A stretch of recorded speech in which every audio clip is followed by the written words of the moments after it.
today I'm going to be talking about a theory you've never heard of, and hopefully by the end of it you'll think, as I do, that it really is something that nobody really talks about, and yet it has changed the world and continues to change the world. It's called the Hamitic Hypothesis. It's an idea that developed over hundreds of years, became very popular in the 19th century, but continues to affect parts of the world today, particularly Africa. It's the subject of a book that I've written that'll be coming out in a couple of months called The Lost White Tribe: Explorers, Scientists, and a Theory That Changed a Continent. This story, well, I should tell you, I'm a historian of exploration, and that's my job. I look at explorers and expeditions and cultural encounters with people around the world and why people think these expeditions are so important back home.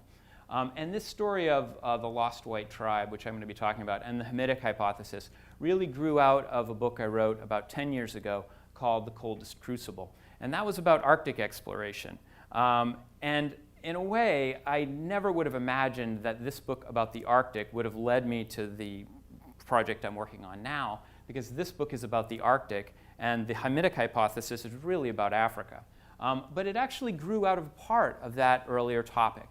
I was writing about Arctic exploration. I was particularly interested in American explorers and how in the 1800s American explorers found it so interesting to go to the Arctic, a really dangerous place. Many dozens of Americans lost their lives going there, either to try to find a Northwest Passage or to get to the North Pole. But I found this story of one explorer. His name was Vilhjalmur Stephenson. And he went to the Arctic not to try to get to the North Pole, but to find undiscovered peoples. And while he was in the upper region of Canada, in a place called Victoria Island, he discovered a group of Inuit, which he described when he came back as being blonde, of being what he called blonde Eskimos. And I thought this was the most bizarre story, but I couldn't stop reading about it. There were stories all over the United States at the time. In fact, worldwide press took up the story of the blonde Eskimos of Victoria Island. Some people thought it was a complete fake, that it was a hoax. Other people thought it was an amazing kind of discovery that needed to be explained. But I had nothing that I could do with it. It had no part to play in the story I was telling. So I tucked it away in a file. And what I found was that over the next 6 years or so, I started finding more and more kind of stories of these tribes, these white tribes that people had discovered all over the world. So for example, in Panama, Richard Marsh finds a group that he calls the White Indians. And in Central Asia, there's a group of people who said they found Tibetans who looked Aryan. And in parts of Africa, people were finding white tribes as well. And in Japan, people discovered in the late 19th century a group called the Ainu in the northern island of Japan, which they said looked like Caucasians.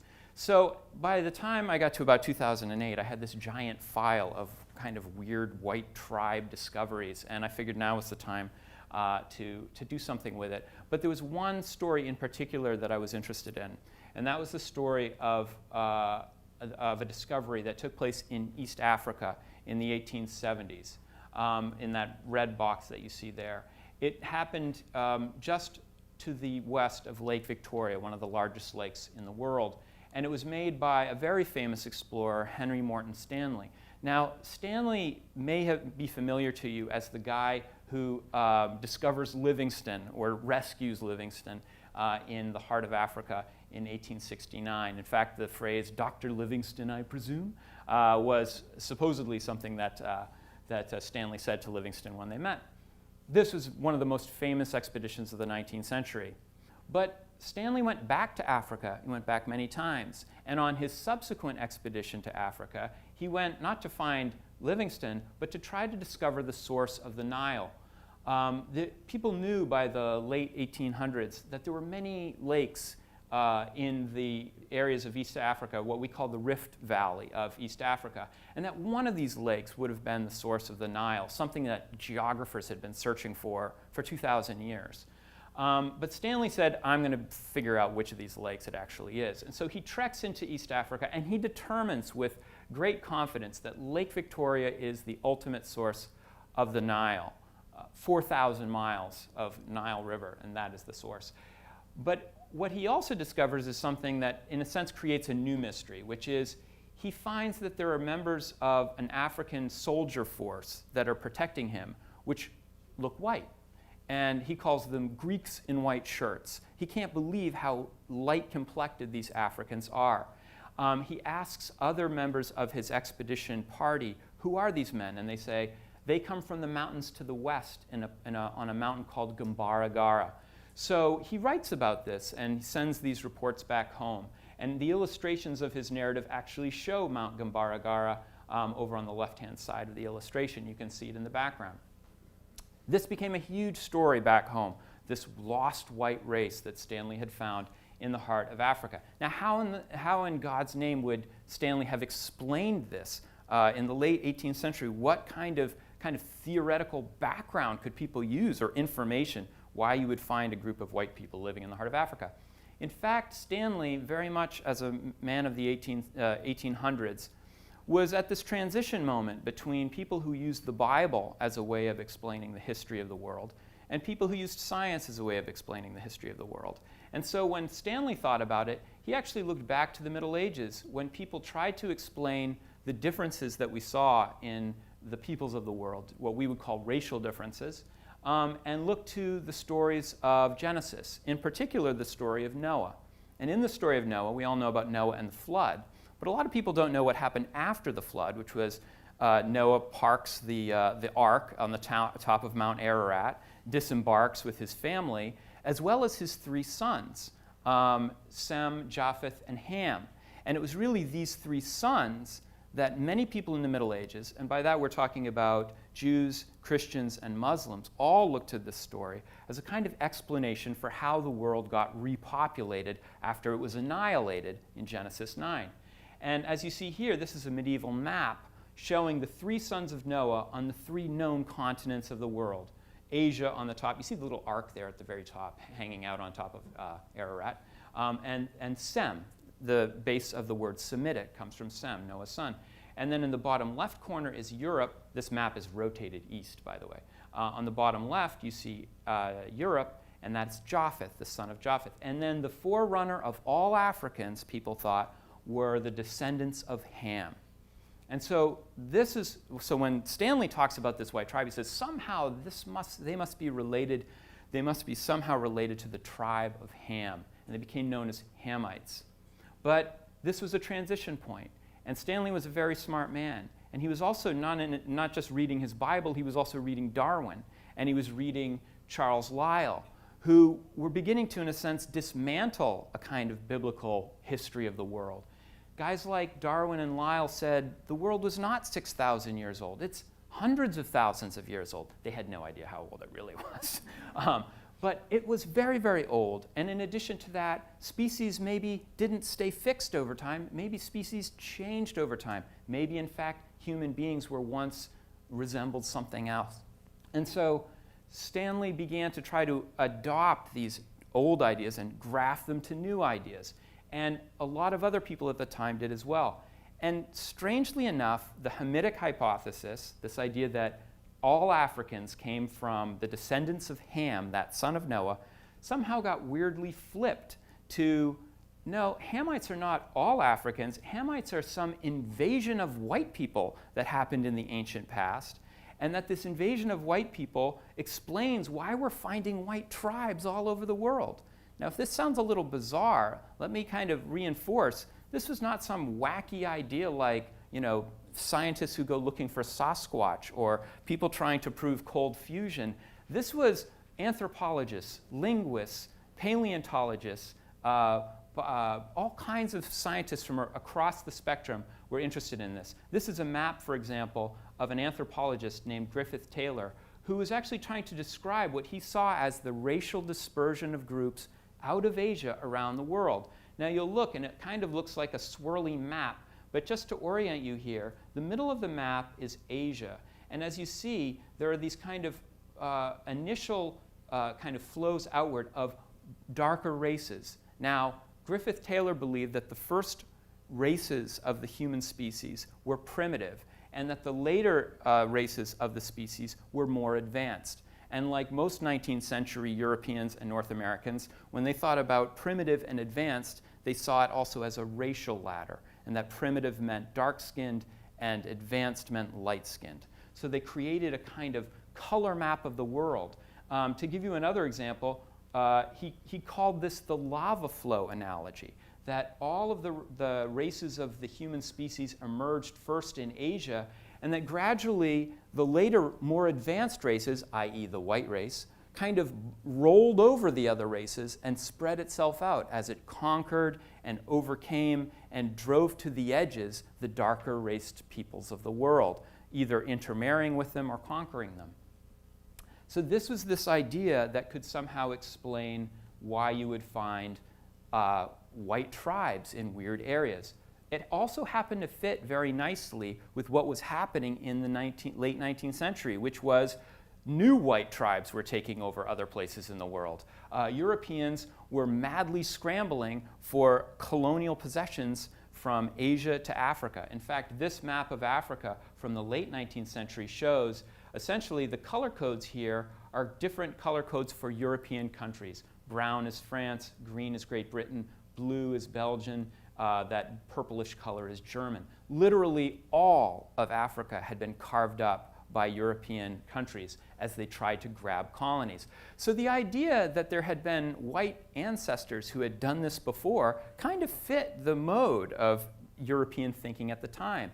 And as European colonists came into these parts of Africa and they looked at various groups of Africans, they said, these are the Hamites, these are these proto-white people. Let's treat them slightly different than these people that we think of as being black African. And so, over the course of the late 19th century, some groups, like the Bahima, the Batutsi of Rwanda, the Nyamwezi of Tanzania, were called white, and other groups were called, like the Bahutu of Rwanda, were called black.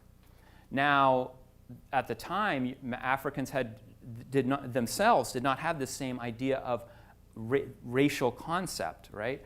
They thought mostly in terms of ethnic or clan terms, and yet these ideas caught on. And it also allowed Europeans and North Americans, when they looked at the great kind of legacy of African civilizations, when they looked, for example, at Great Zimbabwe or the Great Pyramids, they said, clearly black cultures couldn't have created these. These must have been the Hamites, right? Those ancient, highly advanced white invaders who were here thousands of years ago. And so this Hamitic hypothesis became a way of explaining, justifying white colonization, as well as all of this cool stuff that you find in Africa, and that was essentially taken away from Africans themselves. There's a very dark side to the Hamitic hypothesis as well, which is this. Even after Europeans left Africa in the 1960s and these countries became independent, even after the Hamitic hypothesis essentially was exploded as not being true, even after that time, Africans themselves had started to adapt and adopt the Hamitic hypothesis as a part of their own history. So, for example, the Batutsi of Rwanda consider themselves as having an origin outside of Africa, and other groups in Africa as well. The Iroquois of Tanzania see themselves as having a Mediterranean origin, not an African one. And this racial conflict between the two groups was something that became important in, for example, the Rwandan genocide of 1994.